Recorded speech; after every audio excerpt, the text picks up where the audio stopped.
ప్రస్తుతం మనతో మంత్రి నాదెండ్ల మనోహర్ ఉన్నారు. ఈ నెల 28, 29, 30 తారీఖుల్లో విశాఖ వేదికగా కీలక సమావేశాలను జనసేన నిర్వహించబోతుంది. సార్, సేనతో సేనాని ఏంటి సార్ ఈ కాన్సెప్ట్? ఎందుకు ఇంత సీరియస్గా ఈ 3 రోజుల మీటింగ్ చేయబోతున్నారు? అంటే కూటమి ప్రభుత్వం ఏర్పడిన తర్వాత రాజకీయ అంశాలకి ఎక్కడ కూడా మేము సమయం కేటాయించకుండా ప్రభుత్వ పరిపాలన, అదేవిధంగా రాష్ట్రంలో గత 5 సంవత్సరాలు జరిగిన అరాచక పాలనే ఆ వ్యవస్థని సరిదిద్దుకుని జాగ్రత్తగా ప్రజలకి మరింత సేవలు అందించాలనే ఏకైక లక్ష్యంతో పనిచేయమని మా పార్టీ అధ్యక్షులు పవన్ కళ్యాణ్ గారు మా అందరికీ ఎప్పటికప్పుడు సూచనలు ఇస్తూ వచ్చారు.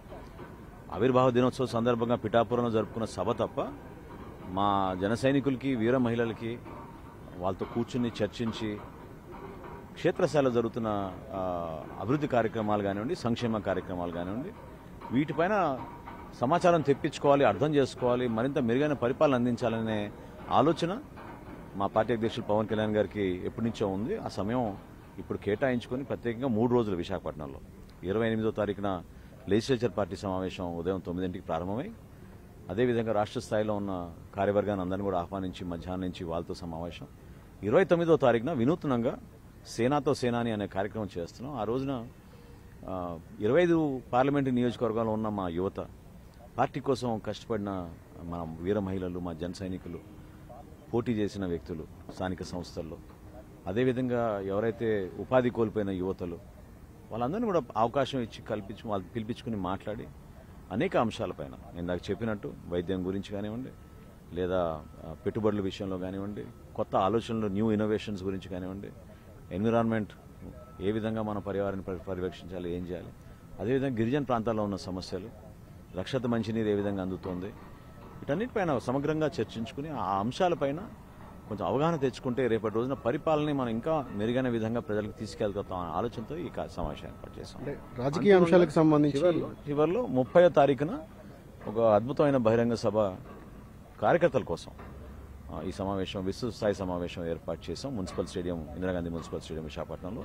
ఆ రోజు మధ్యాహ్నం 1 గంటకు ప్రారంభమయ్యే సభ రాత్రి 8 వరకు పవన్ కళ్యాణ్ గారు ఉపన్యాసంతో ముగిస్తారు. సరే, రాజకీయ అంశాలకు సంబంధించి కూటమి పార్టీలో ఉన్నప్పటికీ కూడా కొంత వైరుధ్యం కనిపిస్తోంది కొన్ని చోట్ల. వాటన్నిటిని సరిదిద్దే ప్రయత్నం ఈ సమావేశాల ద్వారా జరిగే అవకాశం కనిపిస్తుంది. అది అందరు తీసుకోవాల్సిన బాధ్యత. కూటమిలో ఉన్నాక Telugu Desam party, Janasena party, Bharatiya Janata party ఎప్పుడు కూడా క్షేత్రస్థాయిలో ఉన్న నాయకత్వం, జిల్లా స్థాయిలో ఉన్న మా నాయకత్వం ఎప్పటికప్పుడు ఇటువంటి అంశాలపైన మేము చర్చించుకుని, సహజంగా ఆస్పిరేషన్స్ ఎక్కువ ఉంటాయి, ఎక్స్పెక్టేషన్స్ కూడా ఉంటాయి, అవి రెండు బ్యాలెన్స్ చేసుకుంటూ ఎక్కడ కూడా గ్యాప్ లేకుండా ఈ ప్రస్థానం, ఈ ప్రయాణం ప్రజల్లో మనస్ఫూర్తిగా ఆశీర్వదించారు. ఒక నమ్మకంతో మనకి బాధ్యత ఇచ్చారు. కాబట్టి అందులో ఎక్కడ పొరపాటు ఉండవు. అయితే ఉన్న పరిస్థితిని ఇంకా మెరుగుపరుచుకునే విధంగా, ఇంకా బాగా మేము పనిచేసుకునే విధంగా ఒక కార్యాచరణ సిద్ధం చేసుకుంటాం. సరే అండి, కీలకమైంది విశాఖపట్నంలో మీరు 3 రోజులు సభలు చేసుకుంటున్నారు కాబట్టి స్టీల్ ప్లాంట్కి సంబంధించి ఒక పొలిటికల్ ఇష్యూగానే మారుతోంది ఇది. మరోవైపు అక్కడ ఉన్న కార్మికుల్లో కూడా ఆందోళన ఉంది. ఏం జరగబోతోంది విశాఖ స్టీల్ ప్లాంట్ గురించి మీరేం చెప్పబోతారు? వైఎస్ఆర్సీపీ చౌకబార్ రాజకీయాలంటే ఇవే. గతంలో స్టీల్ ప్లాంట్ విషయంలో వాళ్ళ చిత్తశుద్ధి ఎక్కడ నుంచి చెప్పండి.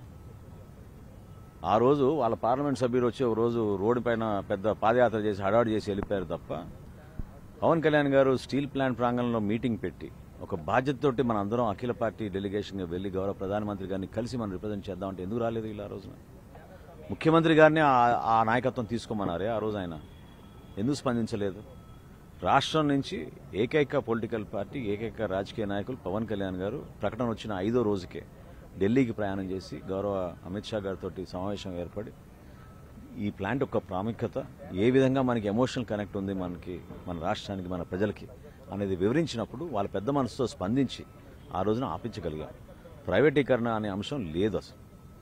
ఏ విధంగా మనం ఇంకా ఫర్దర్ ఇన్వెస్ట్మెంట్ చేయగలుగుతాం, ఏ విధంగా టెక్నాలజీని ఉపయోగించుకుంటాం, ఈ ప్లాంట్ని మనం ప్రొడక్షన్ ఫెసిలిటీస్ పెంచే విధంగా కొత్త ఆలోచనలు తీసుకొచ్చే విధంగా వాళ్ళు ఆలోచిస్తున్నారు తప్ప, వీళ్ళు చేసే దుష్ప్రచారం కేవలం రాజకీయ కోణం నుంచే తప్ప ప్రజల పక్షాన కాదు. ఓవరాల్గా 3 రోజుల పాటు విశాఖలోని చారిత్రక స్టేడియంలో జరగబోతోంది. ఇది ఇందిరా ప్రియదర్శిని స్టేడియం అనేది గతంలో అనేక రాజకీయ సమావేశాలకు వేదికగా ఉంది.